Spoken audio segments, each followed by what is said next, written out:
Welcome to another video. आज का जो हमारा टॉपिक है वो है मेनिंगोकोक्काई। अब जो हमने ग्राम नेगेटिव कोक्साई स्टार्ट किए हुए हैं, जो लास्ट वीडियो आया था उसमें हमने इनकी ग्राम नेगेटिव कोक्साई की जनरल प्रॉपर्टीज़ उसको क्लासिफाई किया था दो स्पीशीज़ में, मेनिंगोकोक्काई में, गोनोकोक्काई में। उनकी हमने सिमिलरिटीज़ और डिफरेंसेस देखे थे। ठीक है, आज हम इसकी मेनिंगोकोक्काई स्टार्ट कर रहे हैं, डिटेल में करेंगे मेनिंगोकोक्काई को। ठीक है, अब जो मेनिंगोकोक्काई है उसकी अगर हम जनरल प्रॉपर्टीज़ कर लें तो वो क्या हैं, ये ग्राम नेगेटिव कोक्साई हैं।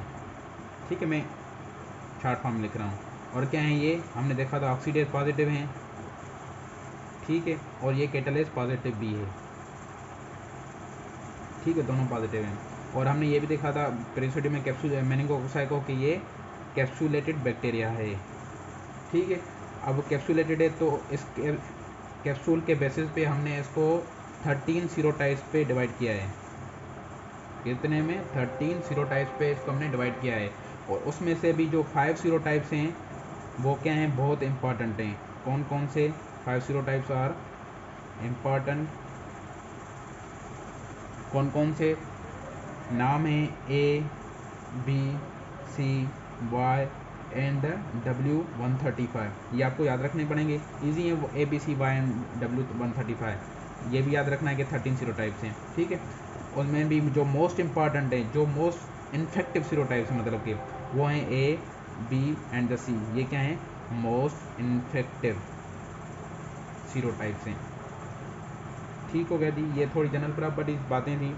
अब देखें ना, माइक्रोबायोलॉजी में कॉन्सेप्ट हैं, थोड़ा कॉन्सेप्ट है, बट जो है ना दूसरी जो चीज़ें हैं ना वो क्या हैं, फैक्ट्स एंड फिगर्स हैं जो हमको याद रखने हैं।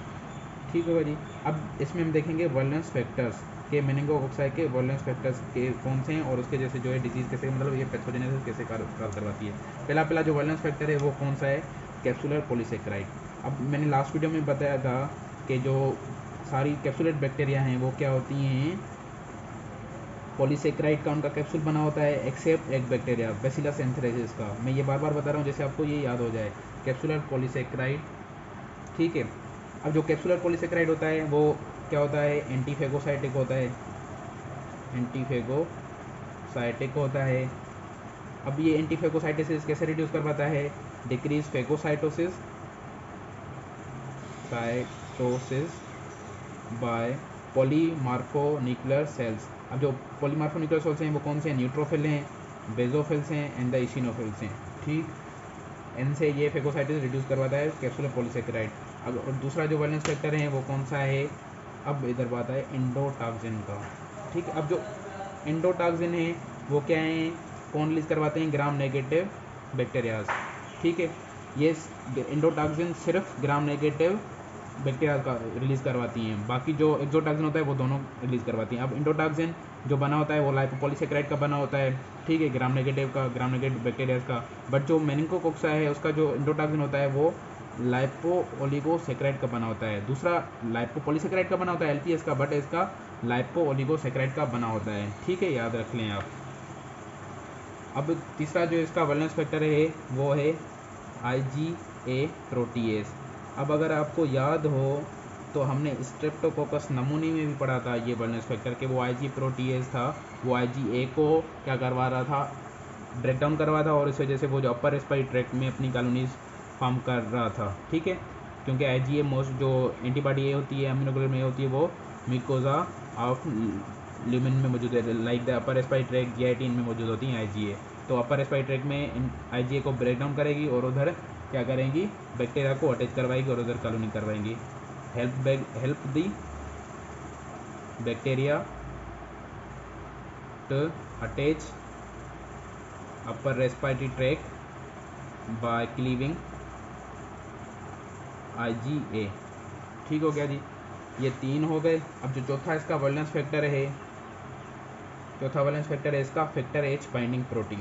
Factor H binding protein.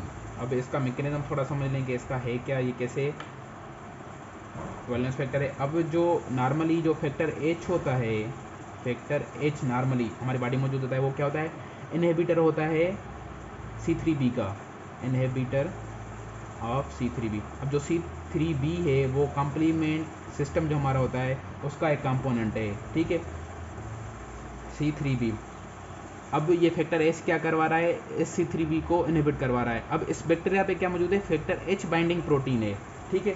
तो इस जो फैक्टर एच बाइंडिंग प्रोटीन की वजह से जो है फैक्टर एच बैक्टीरिया पे अटैच होगा। देखें क्या, factor H binding protein bind factor H, ठीक है। अब इसकी वजह से क्या होगा, ड्यू टू विच मतलब के due to which the factor H binding protein है ना, तो वो क्या करवा रही है, फैक्टर एच को बाइंड करवा रही है, ठीक है। और उसके जैसे and then due to presence of factor H the opsonizing capacity of C3B is reduced, ठीक है। अब मैं उसका थोड़ा समझाता हूँ। अब लेट्स सपोज समझें ये बैक्टीरिया है, ठीक है। अब इस बैक्टीरिया पे क्या है, ये क्या है, फैक्टर एच बाइंडिंग प्रोटीन है, ठीक हो गया जी। अब क्या है कि नॉर्मली हमारी बॉडी में फैक्टर एच मौजूद होता है। अब जब ये फैक्टर एच इधर अटैच हो रहा है, ठीक है। अब नॉर्मली फैक्टर एच जो है वो क्या है, इनहिबिटर है C3B का। जब ये फैक्टर एच इस बैक्टीरिया पे मौजूद होगा तो जो C3B की मतलब C3B की जो है वो इनहिबिशन हो जाएगी, क्योंकि फैक्टर एच मौजूद है। तो उस इनहिबिशन के जैसे वो अपनी ऑप्सोनाइजिंग जो फंक्शन है वो नहीं कर पाएगी। अब ऑप्सोनाइजिंग जब फंक्शन नहीं कर पाएगी तो फेगोसाइटिस का प्रोसेस क्या हो जाएगा, रिड्यूस हो जाएगा, ठीक है। तो ये ऐसे होप्स हो क्या आपको फैक्टर एच बाइंडिंग प्रोटीन का फंक्शन समझ में आ गया होगा, ठीक है। अब क्या है, ये इसके वैलेंस फैक्टर थे 3। अब हम इसकी लेबॉरेटरी डायग्नोसिस को थोड़ा देख लें कि इसकी लेबॉरेटरी डायग्नोसिस क्या है, ठीक है।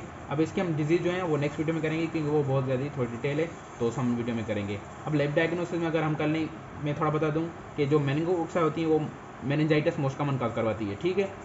स्ट्रेप्टोकोकस नमूनी करवाती है, बट मेनिंगोकोक्का भी करवाती हैं। वो most common cause of adult meningitis थी, ये चिल्ड्रंस में भी करवाती है, एडल्ट में भी करवाती है, ठीक है। तो उसके जैसे हम क्या करेंगे, CSF एग्जामिनेशन पहले करेंगे, CS एग्जामिनेशन करेंगे पहले, ठीक है। और दूसरा कल्चर कौन सी हम करेंगे, कल्चर चॉकलेट अगार करेंगे, बट वो मॉडिफाइड चॉकलेट अगार होगा, चॉकलेट अगार।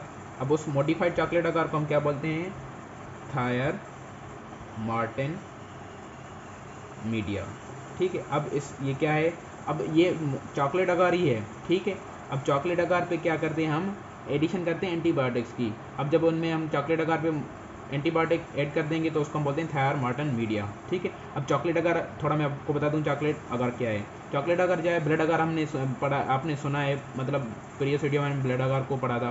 ब्लड अगार पे क्या, अगर हम उसको हीट करेंगे तो क्या होगा, वो चॉकलेट अगार में कन्वर्ट हो जाता है, ठीक है। अब वो चॉकलेट अगर हम इसलिए करते हैं क्योंकि उसका चॉकलेट कलर लाइक मतलब उसका जो है ना ब्राउन टाइप जो कलर हो जाता है, इस वजह से हम इसको चॉकलेट अगार बोलते हैं। वो क्यों हो रहा है chocolate agar, due to the heating of the blood agar. Blood agar को हम हीट करेंगे तो वो चॉकलेट अगार में कन्वर्ट हो जाएगा। बट ये क्या है, थायर मार्टिन मीडिया, ये मॉडिफाइड चॉकलेट अगार है, मतलब इसमें एंटीबायोटिक्स एडेड होती हैं। तो कल्चर मीडिया कौन सा मेनिंगोकोक्का के लिए, थायर मार्टिन मीडिया, ठीक है। उसके अलावा हम ब्लड कल्चर कर सकते हैं, ठीक है। ब्लड कल्चर उसकी ग्रोथ होगी, अगर होगी तो ग्रोथ होगी। उसके अलावा हम एक टेस्ट करते हैं, लेटेक्स कार्ड एग्लूटिनेशन टेस्ट, ठीक है। मतलब क्या होगा कि एग्लूटेशन का मतलब होता है कि एंटीजन और एंटीबॉडी का रिएक्शन होगा, और उसके जैसे वो जैसे मतलब हमारी ब्लड ग्रुपिंग होती है, वो एग्लूटिनेशन प्रोसेस होता है। उसमें हम क्या करते हैं कि जो बाहर से एंटी सीरा होती है, मतलब लेट सपोज किसी का क्या होगा, एंटी मतलब के ग्रुप ए होगा, तो उसके लिए हम क्या करते हैं, एंटी सीरा ए डालते हैं, मतलब एंटी जो ए की एंटीजन ए की जो एंटीबॉडीज है हम वो डालते हैं।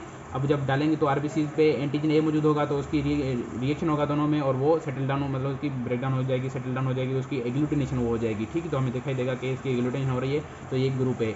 ऐसे ही मतलब इसकी टेस्ट होती है। मेनिंगोकोक्का के लिए एक मतलब इंस्ट्रूमेंट आता है, लेटेक्स एग्लूटिनेशन टेस्ट आती है, किट आती है, उसमें हम करते हैं, ठीक है। उसके अलावा हम PCR कर सकते हैं, ठीक है। और PCR किसकी करेंगे, CSF की एंड ब्लड की, ठीक है। और छठा ग्राम स्टेनिंग कर सकते हैं, ग्राम स्टेनिंग।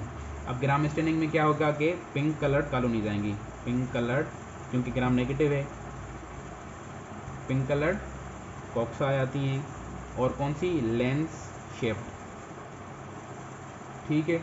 और क्या होंगी, अरेंज्ड, क्या होगी, अरेंज इंट्रासेल्युलर, ये मोस्टली मौजूद होती हैं, ठीक है। तो ये मेनिंगोकोक्साई थी। मेनिंगोकोक्साई का ये पहला वीडियो था, इसमें हमने जनरल प्रॉपर्टीज की, वैलेंस फैक्टर की, इसके वैलेंस फैक्टर 3 थे, capsular polysaccharide, endotoxin, IgA protein and factor S binding protein. Factor S binding protein का थोड़ा प्रोसेस था, ये मैंने आपको समझाया कि फैक्टर एस का नॉर्मल जो फंक्शन होता है वो इनहिबिटर ऑफ C3 भी होता है। तो factor S binding protein bacteria मौजूद होता है, तो उसकी वजह से वो फैक्टर एस के साथ अटैच हो जाएगी। जब फैक्टर एस मौजूद होगा बैक्टीरिया पे, तो उसके जैसे C3 भी इनहिबिट हो जाएगी और उसकी ऑप्सोनाइजिंग कैपेसिटी रिड्यूस हो जाएगी, तो ये फेगोसाइटिस से बच सकती है बैक्टीरिया। लैब डायग्नोसिस में हमने 6 किए, एक CSF एग्जामिनेशन, क्योंकि ये मेनिंजाइटिस काज करवाती है, और इसका चॉकलेट आकार पे ग्रोथ है, वो भी मॉडिफाइड, जिसको थायर मॉर्टन चॉकलेट बोलते हैं, थायर मॉर्टन मीडिया। चॉकलेट आकार का मैंने आपको बताया क्या है, ये एक मतलब हीटेड ब्लड आकार को चॉकलेट आकार बोलते हैं। और उसके अलावा ब्लड कल्चर कर सकते हैं, उसकी लेटेक्स कार्ड एग्लूटेशन टेस्ट कर सकते हैं हम, PCR कर सकते हैं, और उसके अलावा ग्राम स्टेनिंग कर सकते हैं, उस पर पिंक कलर कॉलोनीज आएंगी और लेंस शेप्ड आएंगी, ठीक है। ये फर्स्ट वीडियो था मेनिंगोकोक्साई का। अब इंशाल्लाह नेक्स्ट वीडियो में हम जो करेंगे इसकी disease, clinical findings and treatment करेंगे, और उसकी वैक्सीन भी करेंगे मेनिंगोकोक्साई की। तब तक के लिए अल्लाह हाफिज़।